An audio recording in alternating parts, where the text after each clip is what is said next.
Good evening. Today, our fellow citizens, our way of life, our very freedom came under attack in a series of deliberate and deadly terrorist acts. The victims were in airplanes or in their offices. Secretaries, businessmen and women, military and federal workers, moms and dads, friends and neighbors. Thousands of lives were suddenly ended by evil, despicable acts of terror. The pictures of airplanes flying into buildings, fires burning, huge structures collapsing, have filled us with disbelief, terrible sadness, and a quiet, unyielding anger. These acts of mass murder were intended to frighten our nation into chaos and retreat. But they have failed. Our country is strong. A great people has been moved to defend a great nation. Terrorist attacks can shake the foundations of our biggest buildings, but they cannot touch the foundation of America. These acts shatter steel, but they cannot dent the steel of American resolve. America was targeted for attack because we're the brightest beacon for freedom and opportunity in the world, and no one will keep that light from shining. Today, our nation saw evil, the very worst of human nature, and we responded with the best of America, with the daring of our rescue workers, with the caring for strangers and neighbors who came to give blood and help in any way they could.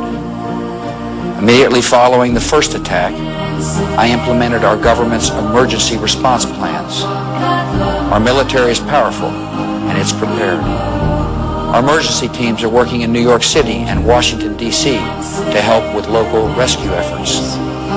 Our first priority is to get help to those who have been injured and to take every precaution to protect our citizens at home and around the world from further attacks. The functions of our government continue without interruption. Federal agencies in Washington, which had to be evacuated today, are reopening for essential personnel tonight and will be open for business tomorrow. Our financial institutions remain strong, and the American economy will be open for business as well.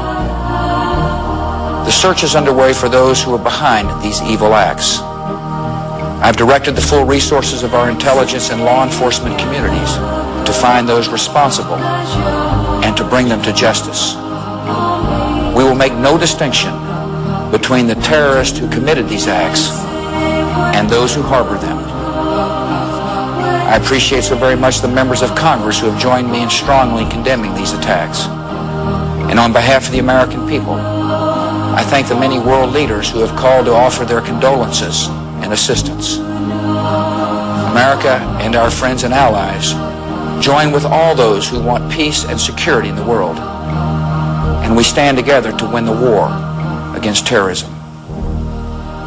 Tonight I ask for your prayers for all those who grieve, for the children whose worlds have been shattered, for all whose sense of safety and security has been threatened. And I pray they will be comforted by a power greater than any of us, spoken through the ages in Psalm 23. Even though I walk through the valley of the shadow of death, I fear no evil, for you are with me. This is a day when all Americans from every walk of life unite in our resolve for justice and peace. America has stood down enemies before, and we will do so this time. None of us will ever forget this day, yet we go forward to defend freedom and all that is good and just in our world. Thank you. Good night, and God bless America.